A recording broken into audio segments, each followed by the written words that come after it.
관저 밑으로 철도가 지나간다는 얘기를 들었어요. 제가 직접 GTX A 노선의 시공 관계자와 통화를 했어요. 관저 지하로 통과하는 게 맞냐라고 물어보니까 맞다라고, 제가 전화했을 때는 관통이 끝났다라고 말했어요. 김건희 여사한테 알고 있냐고 한번 카톡을 보낸 적이 있습니다. 입주하실 함남동 공관 지하로 GTX가 관통한다는 게 사실인가요? 그렇게 된다면 땅의 기운이 좋지 않아 좋은 기운을 받을 수 없고 흉한 일들이 발생한다는데 뭐라고 답변을 했는가 하면 전혀 사실무근입니다. 제가 이렇게 근거를 제시를 했어요. 천공이 알려준 이 관저터가 이렇게 허무맹랑하게 그냥 밑에서 철도가 지나가는 이 엄청난 사건이 발생한 거죠. 풍수지리적으로 볼 때 그 터널로 전해지는 나쁜 기운이 충살로 여겨져서 흉한 일들만 생긴다. 관저를 공사하는 공사 인부들 중에 어떤 분들이 제보를 줬습니다. 오방 5개를 매설했다.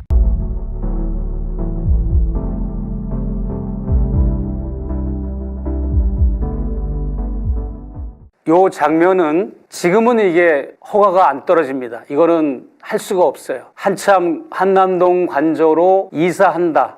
외교부 장관 공간으로 대통령 관저가 이제 정해졌다라고 했을 때 남산 타워, 코인 전망대, 동전을 넣고 돈을 넣고 망원경을 보는 그곳에서 이것을 찍은 건데요. 이게 지금 관저의 모습이라고 볼 수는 없어요. 이거는 한참 관저가 공사가 진행 중에 찍은 모습이기 때문에 이것은 지금 현재의 모습이라고 볼 수는 없습니다. 그러나 유일하게 남산 타워에서 망원 렌즈로 합법적으로 찍은 거죠. 이때 당시는 뭐 불법이 아니고. 그러나 지금은 경호법에 의해서, 군사법에 의해서 이 영상을 남산 전망대에서도 찍을 수가 없습니다. 제가 김건희 여사와 메신저로 대화를 나누는 중에 어느 날 관저 밑으로 철도가 지나간다는 얘기를 들었어요. 그래서 깜짝 놀래가지고 이게 뭔 일인가 하고 이제 제가 나름대로 저도 알아봤죠. 시간 나는 대로. 근데 알아보니까 GTX A 노선 609라고 하는 우리로 말하자면 뭐 전철과 기차와 이런 부분들을 하여튼 같이 믹서해 놓은 그런 기능인 거겠죠. GTX니까. KTX하고는 좀 기능과 역할이 다르죠. 그 노선이 바로 관저 건물 지하를 관통하는 그런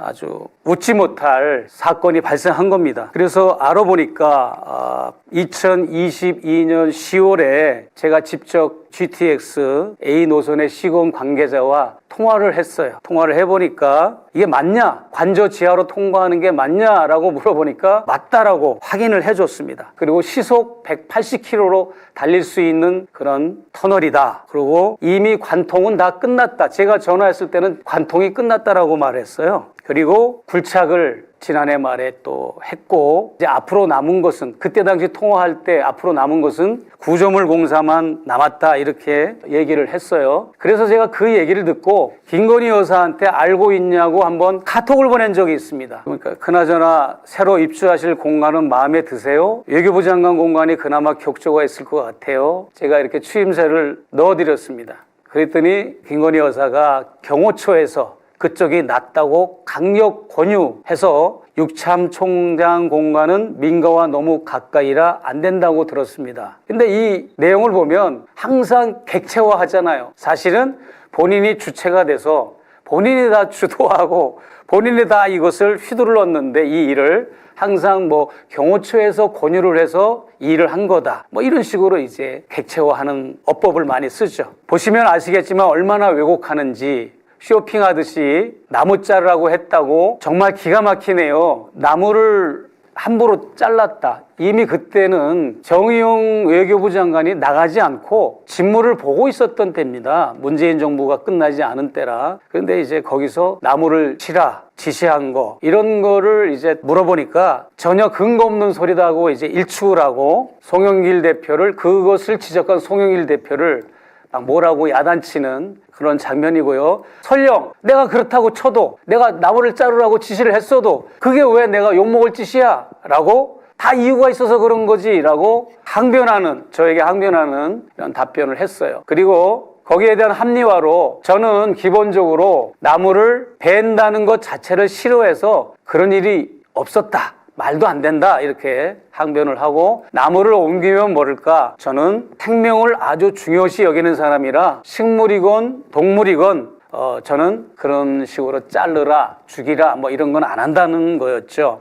뭐 동물 좋아하는 건 제가 다 알죠. 여태껏 이런 식이었다. 자기를 매도하고 자기를 굉장히 이제 비난하는 그런 거에 대해서 이제 항변하는 건데 그 표현이 도가 지나쳐서 악마들이에요. 송영길 대표와 그것을 지적하는 정치권 인사들을 악마들이다. 그래서 그런지 지금 송영길 대표가 어디가 있습니까? 송영길 대표가 감옥에 가 있습니다. 구치소.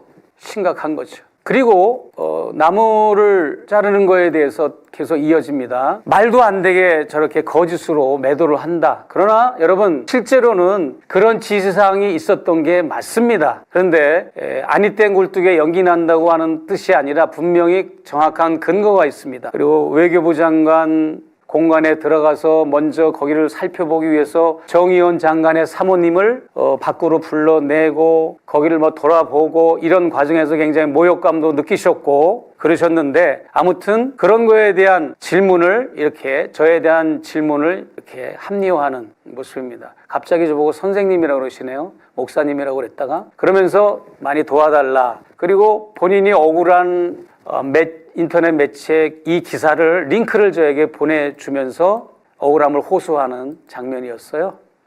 그리고 아까 GTX 관통하는 거 입주하실 함남동 공관 지하로 GTX가 관통한다는 게 사실인가요? 그렇게 된다면 땅의 기운이 좋지 않아 좋은 기운을 받을 수 없고 흉한 일들이 발생한다는데 제가 이렇게 다 알아본 다음에 이 메시지를 보냈거든요. 그랬더니 뭐라고 답변을 했는가 하면 전혀 사실무근입니다. 딱 잡아떼는 거예요. 그래서 내가 그래요? 천만다행입니다. 그런데 어떻게 이런 뉴스들이 나오는지 뭐라도 근거가 있나 봅니다. 그렇게 제가 반문을 하니까 없어요 하고 딱 이렇게 거두절미하고 냉정하게 답변을 하는데 저는 이제 포기할 수 없죠. 계속 609미 터널은 벌써 관통을 완료했다는데 내가 전화를 해보니까 그쪽 시공사 관계자들이 거짓말 할 리가 없는데 영부인이 왜 이렇게 거짓말을 합니까? 라고 제가 이제 말을 한 거죠. 그랬더니 저는 여사님을 도와드리고 옹호하려고 팩트를 엿듣는 건데 항상 일반인들에게 답하듯 원론적이거나 대외적인 것만 말씀을 하시는군요. 제가 그쪽을 몰라요. 체크하고 말씀드릴게요. 제가 이렇게 근거를 제시를 했어요. 그 다음에 전화통화해서 사실 확인한 것도 얘기를 했고 그랬는데도 이렇게 부정을 하고 딱 잡아떼는 모습을 보였는데 이 딱 잡아떼고 부정을 한 이유가 있습니다. 왜 그러냐 하면 이미 여기는 천공에 의해서 좋은 장소로 낙점이 됐고 그래서 마음 놓고 이곳으로 이제 관저를 이주하려는 직전이었는데 지하로 GTX 철도가 그냥 관통을 한다니까 얼마나 자존심도 상하고 얼마나 또 놀라기도 했고 풍수지리와 무속을 의존하는 여사의 입장에서는 굉장히 충격을 받았을 겁니다. 이 이후에 저와 이렇게 대화를 나눈 이후에 아마 저에게 제보를 받은 게 아마 최초로 이야기를 들었을 겁니다. 그래서 알아보고 저한테 연락을 준다고 해놓고 이제 알아보기 시작을 한 겁니다. 그렇게 돼서 이제 GTX가 지금은 이제 경기도 파주시에서 강남구 삼성까지 개통 직전입니다. 올 3월이 되니 6월이 되니 이런 얘기가 있는데 그건 약간 차이가 있겠지만 제가 왜 이 말씀을 드리는가 하면 풍수지리설의 대가이고 무속의 대가이고 천지의 비법과 천지의 이치를 잘 아는 천공이 알려준 이 관저터가 이렇게 허무맹랑하게 그냥 밑에서 철도가 지나가는 이 엄청난 사건이 발생한 거죠. 풍수지리적으로 볼 때 어떤 이 산이 있으면 산의 앞뒤를 관통하는 터널이 생겼을 때 그때 이제 바람을 막아주거나 혹은 갈무리하는 역할을 해야 되는데 오히려 터널을 통해서 바람을 통과시켜주는 역할을 하니까 정반대죠. 풍수지리적으로 봤을 때 정반대 풍수지리의 배치가 되기 때문에 그 터널로 전해지는 나쁜 기운이 충살로 여겨져서 흉한 일들만 생긴다 하는 것이 보통 일반 풍수지리자들의 의견들이었습니다. 저도 한번 알아봤어요. 그랬더니 좋지 않은 거다 이렇게 얘기들을 하더라고요. 그래서 그런지 그 후에 어떤 일이 벌어졌는가 하면 관저를 공사하는 공사 인부들 중에 어떤 분들이 제보를 줬습니다. 제보를 줬는데 어떤 제보를 줬는가 하면 관저터에 뭔가 알 수 없는 뭔가를 매설을 하고 있다. 그런 제보를 했습니다. 그런데 이분들이 업체가 분명히 소속이 있고 누구라는 걸 밝히면 또 불이익이기 때문에 제가 이제 구체적인 거는 말씀드릴 수 없지만 이제 그분을 통해서 여기를 한번 보시면 오방이라고 있죠. 오방신이라고도 그러고 오방이라고 하는 우리나라의 전통적인 내려오던 그런 부적으로도 만들고 아니면 형상으로도 만들고 신상으로도 만들고 아니면 형체로도 만들고 다양한 방식으로 이제 재해나 애군으로부터 보호를 하고 동서남북 중앙 오방으로부터 악마를 내쫓는 하늘의 가호를 받는 부적이다라고 해가지고 아까 얘기한 것처럼 초상도 만들고 신상도 만들고 부적도 만들고 어떤 특정한 축기하는 이런 물품도 종교적인 성물도 만드는데 그것을 매설했다는 겁니다. 어떻게 매설했냐 했더니 오방 5개를 무슨 우리 하수구를 만들면 녹광을 매설하는 것처럼 그걸 5개를 매설했다 하는 제보를 받았습니다.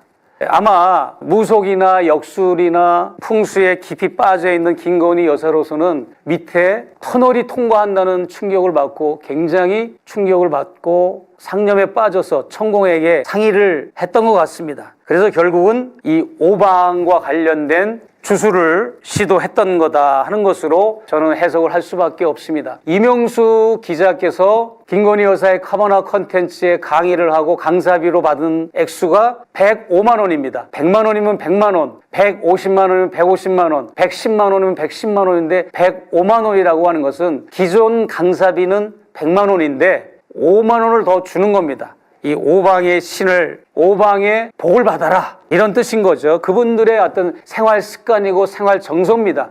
오방신을 믿는 사람들의. 그래서 이제 그러한 관저에 오방신을 매설을 했다 하는 것이 이제 사실로 드러난 것이고 제보를 한 분은 어떤 뭐 기득권을 누릴 것도 없고 이것을 제보했다고 해서 어떤 뭐 그분에게 유익이 될 만한 건 전혀 없습니다. 그러나 너무나도 희한하고 너무나도 이 건축 인부 생활을 오랫동안 했지만 이런 걸 땅속에 매설하는 사람은 없다는 거죠. 그래가지고 제보를 하게 된 겁니다.